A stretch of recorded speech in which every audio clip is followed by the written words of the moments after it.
Jouissez de votre vie avec Christ. Shalom, bien-aimés dans le Seigneur.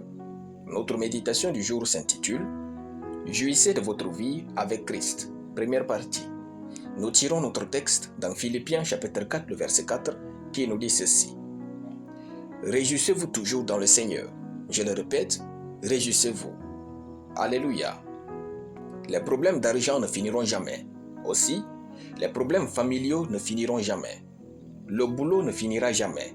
Les affaires, les pertes, les gains, les investissements, la richesse de l'argent, les études, le ministère ne finiront jamais.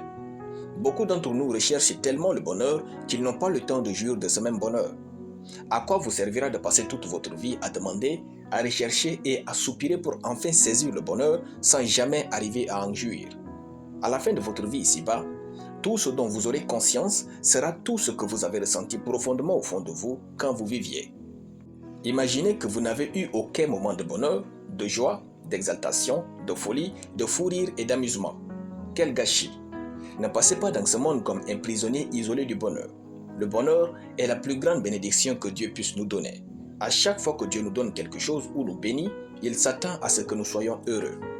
Il n'y a rien que Dieu nous donne sans prendre en compte notre bonheur. Jouissez-vous de votre relation avec Christ ou bien vivez-vous comme un malheureux? Maintenant que vous êtes chrétien, ne vous cachez pas derrière l'église pour ne pas avoir de temps de qualité avec vous-même, avec votre épouse ou fiancé et avec votre famille. Dieu préfère un païen heureux de la vie qu'un chrétien malheureux. Au moins, Dieu peut sauver ce païen et celui-ci sera plus reconnaissant puis parlera mieux de lui aux autres.